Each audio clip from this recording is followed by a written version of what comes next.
It's official, narrative breakers. 2025 has to be some type of experiment. I've said before, it has to be a CIA experiment.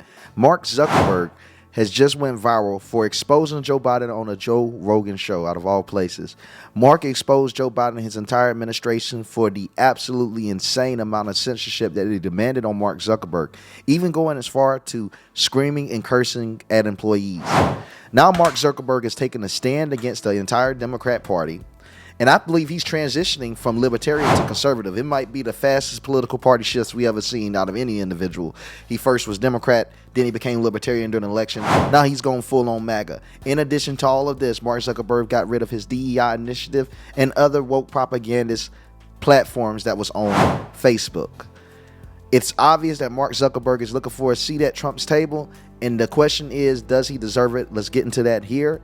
And what else was revealed right now? COVID was the other big one, where that was also very tricky because, at the beginning it was, it's like a legitimate public health crisis, in the beginning. And it's, even people who are like the most ardent First Amendment, defenders, the Supreme Court has this clear precedent that's like, all right, you can't yell fire in a crowded theater. There are times when, if there's an emergency, your ability to speak can temporarily be curtailed in order to get an emergency under control. So I was sympathetic to that at the beginning of COVID. It seemed like, okay, you have this virus. I'll also say this before Mark get into this. He is a very successful person because he is able to adapt. One thing I found out about successful people, adaptability is one of their greatest traits. And Mark Zuckerberg has adaptability. I just find it so odd that he's making these announcements now. Because please don't ever consider him a martyr, and I'm giving him a little understanding because he is a businessman. He's doing this out of a business sense. Now, I know it makes a lot of conservatives bitter because of his history, and it makes me bitter too. But we have to understand is the amount of presence that he has and the fact that he was so far left. He was one of their greatest soldiers, if not the greatest soldier in 2020. If that general, a soldier, general, whatever you want to consider him, can switch sides, that tell you the war is over. Whether you want to trust Mark Zuckerberg or not, if he's a successful billionaire that knows how to manipulate, knows how to adapt, that tells you it's the time to adapt outside of the Democrat Party. They have nowhere to go. I've said it before, the same walls that the Democrat Party built up are the walls that they have caught themselves in. A lot of informed people like Mark Zuckerberg, Jeff Bezos, they see it for what it is, and they're leaving. They're jumping ship. It seems like it's killing a lot of people. I don't know. We didn't know at the time how dangerous it was going to be. So at the beginning, it kind of seemed like, okay, we should give a little bit of deference to the government and the health authorities on how we should play this. But when it went from, 2 weeks to flatten the curve to, in the beginning, it was like, okay, there aren't enough masks. Masks aren't that important. To then it's like, oh no, you have to wear a mask. And, everything was shifting around. It just became very difficult to kind of follow. And this really hit the most extreme, I'd say, during the Biden administration when they were trying to roll out the vaccine program. And I'm generally pretty pro rolling out vaccines. I think on balance, the vaccines are more positive than negative. But I think that while they're trying to push that program, they also tried to censor anyone who is basically arguing against it. And they pushed us super hard to take down things that were true, right? I mean, they basically pushed us and said, anything that says that vaccines might have side effects, you basically need to take down. And I was just like, well. So we're finding out now either Mark Zuckerberg is a coward and he really is a company that was founded by the government, for the government, or Joe Biden is a maniac or a dictator. Either two, it really isn't a good situation to be stuck with, but I don't really think it's that much of the latter. I think more so Mark Zuckerberg did get his funds from a bank that has ties to the CIA, and they remind him anytime he acted out of line that, hey, remember where you got your money from. Now that itself concerns me because that means those same people would have given him approval to make these announcements. Unless Mark Zuckerberg is having a Trump moment and he's gone rogue. Now, if he's gone rogue, that means he needs Trump to listen to him, and he needs Trump to sympathize with him. Because if he needs Trump to alienate himself from the Democrat Party, he's going to have to damn near beg. It was announced that Trump was going to be banned indefinitely, and I actually found that video when it was announced, the day it was announced after he banned him. It was supposed to be an indefinite ban from Facebook. At the end of the day, he can say that, oh, I was just a victim held capture by the government. He can say I was just a victim, but at the end of the day, if you're an American man and they told you to ban the sitting president, it comes to the point where it's time to be a martyr. You should have said no. I mean, at the end of the day, and I know your whole business on the line, all that, it makes sense. It comes to the point where the money shouldn't matter anymore. We're talking about a sitting president. It went beyond politics at that point. It got damn near demonic. So we hear him, but at the same time, we know what you've done.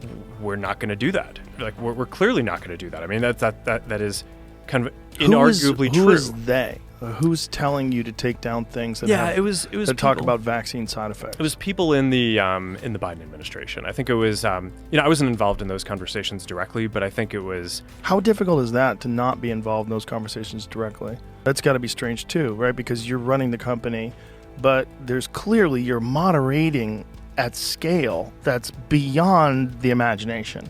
The number of human beings you're moderating is fucking insane. Like what's a Facebook? How many people use it on a daily basis? Forget about how many overall. Like how many people use it regularly? It's 3.2 billion people use one of our services every day. It's wild. More than a third of the planet. Yes, that's so crazy. Yeah, and it's almost half of Earth. Well, on a monthly basis. Now, I wonder which service that is. Why couldn't he just reveal which service it is? If it was just Facebook, or did he say they use all their services? That's including the WhatsApp. Is that including the entire Meta situation and Instagram? I wonder how many of that 3.2 billion is going to what else? It is probably happening. But so I want to say that though, there's a lot of like hypercritical people that are conspiracy theorists and think that everybody's a part of some cabal to control them. I want you to understand that whether it's YouTube or all these, whatever place that you think is doing something that's awful, it's good that you speak, because this is how things get changed, and this is how people find out that people are upset about content moderation and censorship. But moderating at scale is insane. Yeah. It's insane. Yeah. What we were talking the other day about the number of videos that go up every hour on YouTube, and it's bananas. It's bananas. That's like, to try to get a human being that is reasonable, logical, and objective, that's going to analyze every video, it's virtually impossible. It's not possible.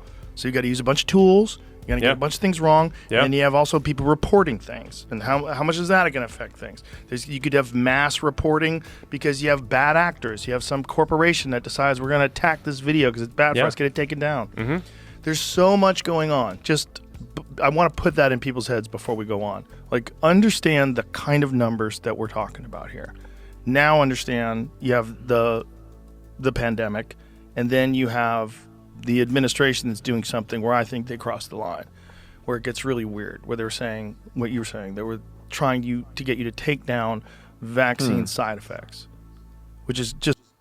Like I said, it just really looks like Mark is deflecting, and he's trying to save himself while throwing Biden under the bridge, and also fact checkers as well. Fact checkers is a third-party organization, and Facebook integrated that entire system into their system, as we all know, and they were lockstep. They were on the same motions, on the same vision, and had the same narrative. Yet we do see just about 2 days ago, Mark Zuckerberg, through fact checker, under the water, said they went too far. So the question is to this. Mark Zuckerberg has to take some responsibility. I do appreciate the shift, and I do think it's somewhat natural because he was with the UFC, just a little bit natural. But at the same time, he has to take some responsibility. So it's fact check fault 2 days ago, and now it's Joe Biden admin fault today. Republicans can't get away without accountability, and damn it, he shouldn't either. He's done a lot of wrong that he was directly in charge of, and it shows me he has an amazing PR team, because they found a way for Mark Zuckerberg, a man who was on camera admitting to why he banned Donald Trump indefinitely, now appearing to look like someone that needs sympathy. Man, this is great PR work at the end of the day, and I'm just not buying it all the way. I do like a powerful ally, but I'm not going to fall subject to the propaganda of a publicist, because it's obviously what it is. It's changed Zuckerberg's appearance from aggressor to someone that is now a victim. And that's the goal. He's saying, it's not my fault. I had bad actors. I had fact checkers that was fact checking everything, and it wasn't true. I wanted to allow freedom of speech, but the government wouldn't allow us to talk bad about the vaccine. It's propaganda. It's crazy. Yeah. So, I mean, like you're saying, I mean,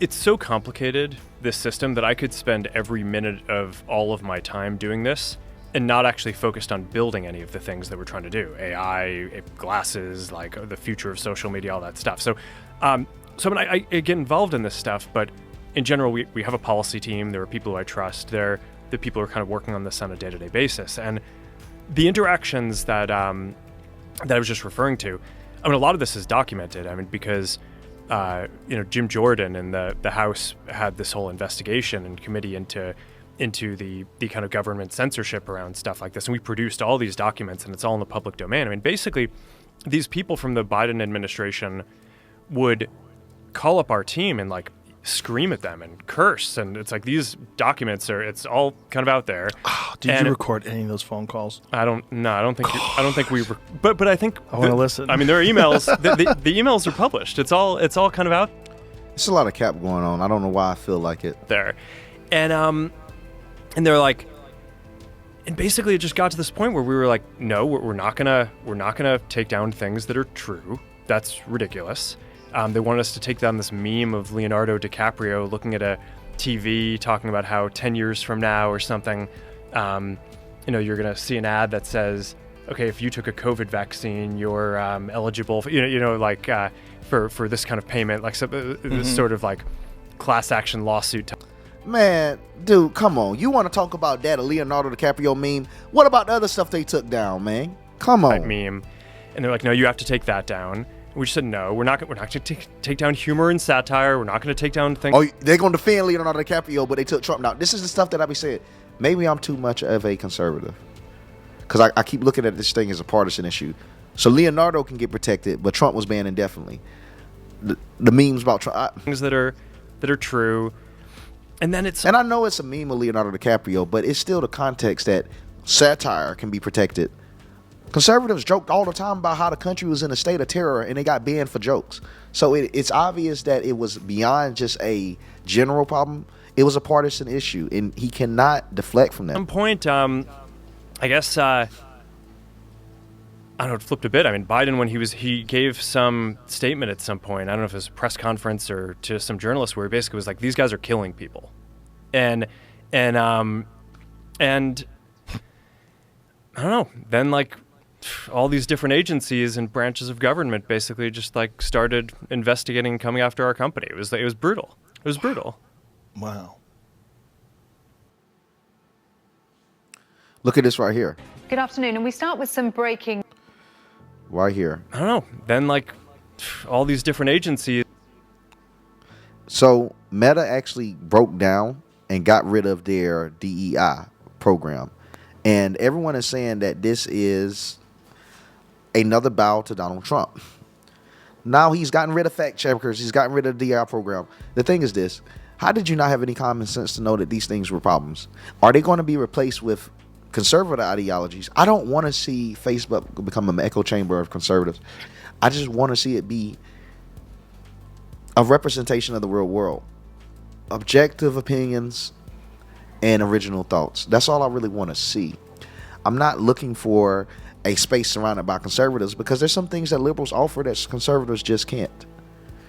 Conservatives have better comedy than liberals, and I would say liberals might have better fashion sense. Just two small things. And I'm not talking about the ones that look like the gothic kids or whatever. Just overall, I would say more of the fashion industry and art industry leans left. So we all have a lot of things to offer, and that's just two small examples, but I want to see everything. I want to see the funny jokes. I want to see the cool shows, the fashion shows and whatnot. I want to see a little bit of everything. I want to see America. And it was obvious they were trying to alienate a specific part of America, and it was red. Good afternoon, and we start with some breaking news. President Trump, has been banned indefinitely from Facebook and Instagram, and at least until the end of his presidency. According to Mark Zuckerberg, in a statement, he said the shocking events of the last 24 hours clearly demonstrate that President Donald Trump intends to use his remaining time in office. You see what I'm talking about? To undermine the peaceful and lawful transition of power to his elected successor, Joe Biden. His decision to use his platform to condone rather than condemn the actions of his supporters at the Capitol building has rightly disturbed people in the U.S. and around the world. And Trump did. They took down his original video talking about we're going to go in and we're going to be peacefully and patriotically. And they took that down, took down his words and straight up vilified Trump. It's hard to forgive people. Zuckerberg had that information. Zuckerberg knew Jack Dorsey, Taliban Jack. He could verify if Trump did denounce it. He knew this and hid it. That's why I can't forgive him. It's so easy to forgive when we don't have old content, but I can't forget. It's so tough. And it's like he has to apologize. He has to hold some type of accountability for what he's done. Like, it's cowardice, and it's like you're less than a man to me if you can't sit there and say, I effed up. World. We removed these statements yesterday because we judged that their effect and likely their intent would be to provoke further violence. Following the certification of the election results by Congress, the priority for the whole country must now be to ensure that the remaining 13 days and the days after inauguration pass peacefully and in accordance with established democratic norms. Over the last several years, we've allowed President Trump to use our platform consistent with our own rules, at times removing content or labeling his posts when they violate our policies. We did this because we believe that the public has a right to the broadest possible access to political speech, even controversial speech. But the current context is now fundamentally different, involving use of our platform to incite violent insurrection against a democratically elected government. We believe the risks of allowing the president to continue to use our service during this period are simply too great. Therefore, we are extending the block we have placed on his Facebook and Instagram accounts indefinitely and for at least the next 2 weeks until the peaceful transition of power is complete. So President Trump banned indefinitely from Facebook and Instagram. He's been banned temporarily from Twitter as well. We'll wait to see whether that is extended too. They're horrible. They're horrible, and they're looking for some type of sympathy. Personally in the past, I'm not planning on doing that this time. And that includes, not endorsing either of the candidates.